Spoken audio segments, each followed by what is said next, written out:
بسم اللہ الرحمن الرحیم نحمده ونصلي على رسوله الكريم اما بعد بسم اللہ الرحمن الرحیم. عزیز طلباء، آج کنز الدقائق حصہ دوم کا سبق نمبر 3 پڑھیں گے. اس سبق میں ہم بے کی شرائط سے متعلق پڑھیں گے کہ شرائط بے کون کون سی ہے اور ان کی کیا تفصیل ہے. عزیز طلباء، کتاب میں جانے سے پہلے ہم شرائط بے ابتداءً اس نقشے سے سمجھتے ہیں، پھر انشاءاللہ صورت مسئلہ پڑھیں گے تو آسانی سے انشاءاللہ سبق سمجھ میں آئے گا.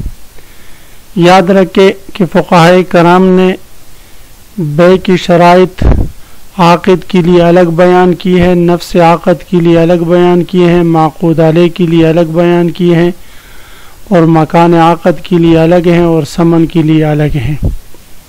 تو اب ہم ایک ایک کی تفصیل پڑھتے ہیں. عاقد کے لیے 2 شرطیں ہیں. نمبر 1 عاقل ہو، نمبر 2 متعدد ہو. یعنی عاقل ہو، صغیر ہے، مجنون ہے، تو اس کے لیے عقد بے درست نہیں اور اس کی طرف سے ایجاب یا قبول معتبر نہیں ہوگا. دوسری شرط عاقد کے لیے یہ ہے کہ متعدد ہو. ایک ہی شخص اگر بیع تو اشترے تو کہے تو اس سے ایجاب و قبول منعقد نہیں ہوگا جب تک کہ متعدد نہ ہو. 2 کم از کم 2 کا ہونا ضروری ہے. نفس عقد کے لیے شرط یہ ہے کہ ایجاب و قبول میں موافقت ہو. مثلا بائع کہے کہ میں نے یہ موٹر سائیکل آپ پر 30,000 میں بیچ دی، تو مشتری کہے میں نے یہ موٹر سائیکل آپ سے 30,000 کے بدلے خرید لی.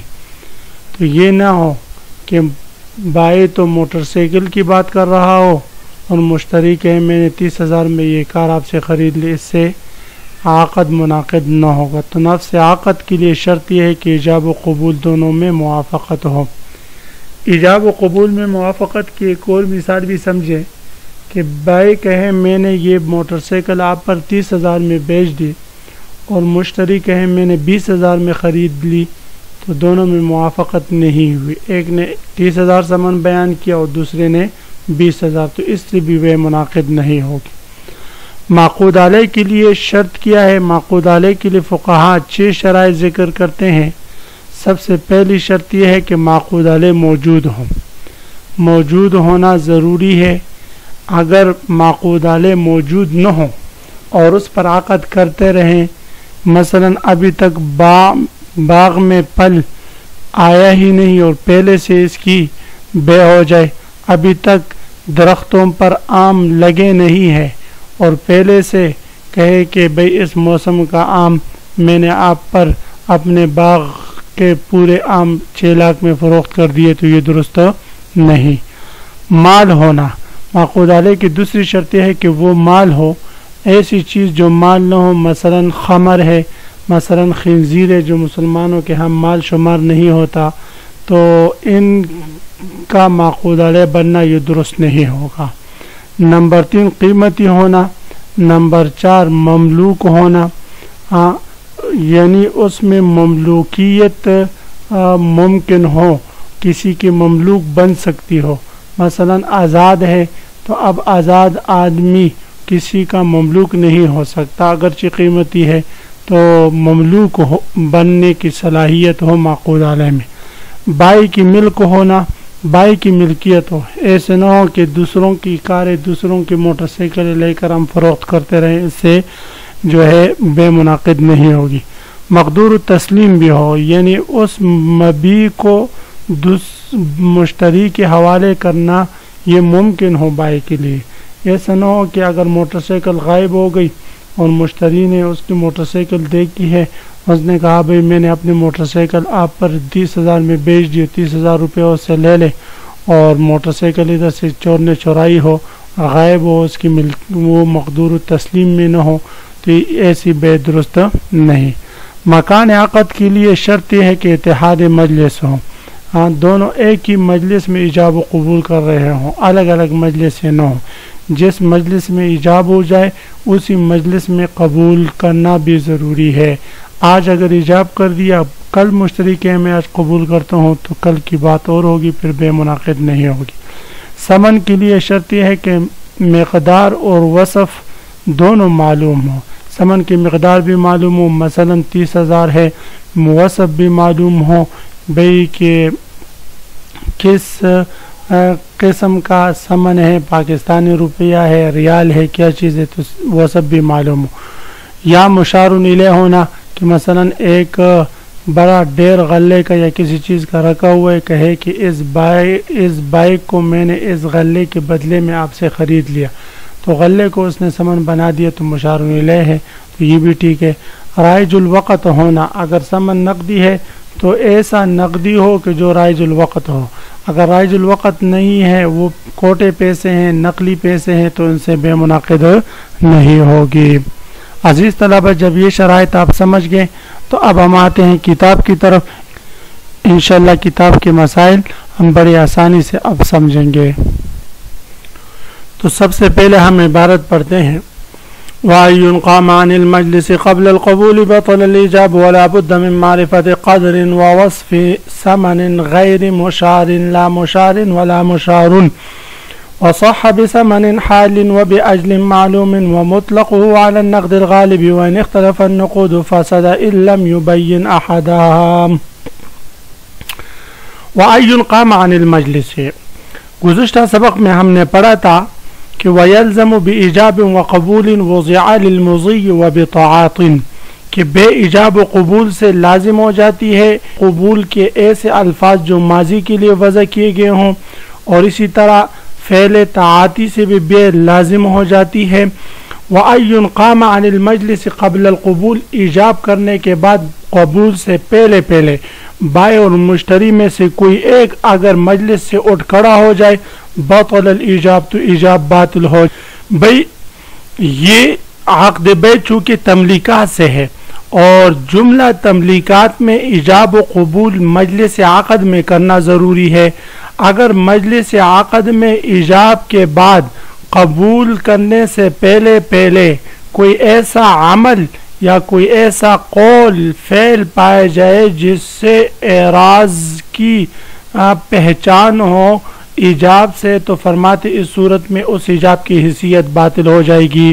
اور ایون قام عن المجلس، اگر کوئی ایک شخص ایجاب کر لے دوسرا مجلس سے کھڑا ہو جائے، یا وہی شخص ایجاب کرنے کے بعد مجلس سے کھڑا ہو جائے، تو کھڑا ہونا، مجلس سے چلا جانا، یہ دلیل اعراض ہے، گویا کہ وہ اپنے ایجاب سے، یا گویا کہ وہ ایجاب کو رد کر رہا ہے، تو اس صورت میں وہ ایجاب کی وہ حیثیت باطل ہو جائے گی۔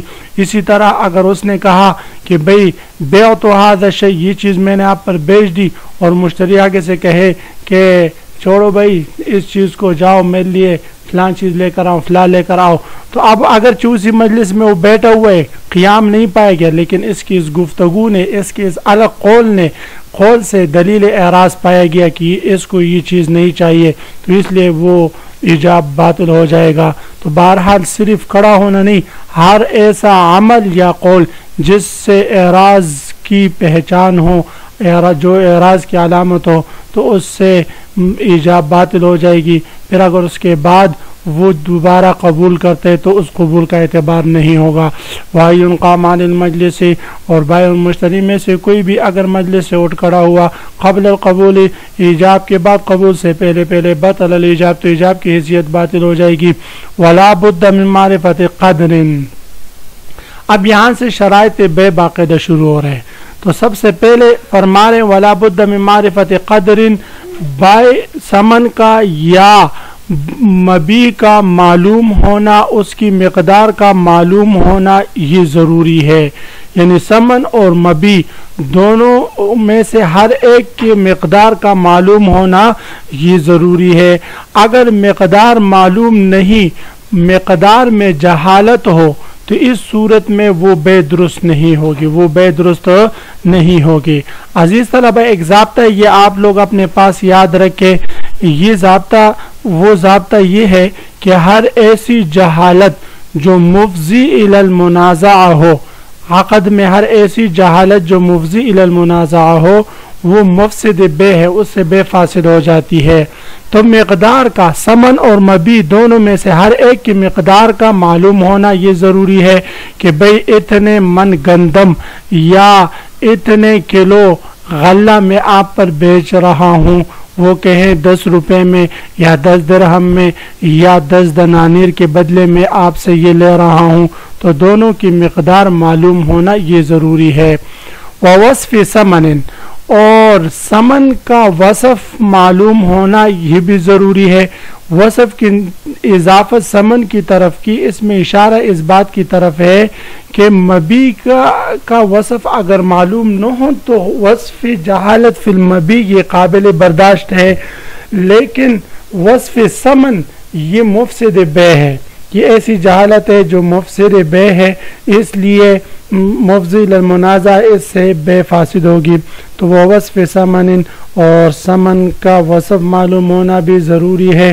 غیر مشارن، ایسا ثمن غیر مشارن جس کی طرف اشارہ نہ کیا گیا ہو کہ بھئی جو ثمن اس کے بدلے ہے وہ پاکستانی روپیہ ہے یا وہ سعودی ریال ہے یا وہ قطر کے جو ہے درہم وغیرہ ذالک۔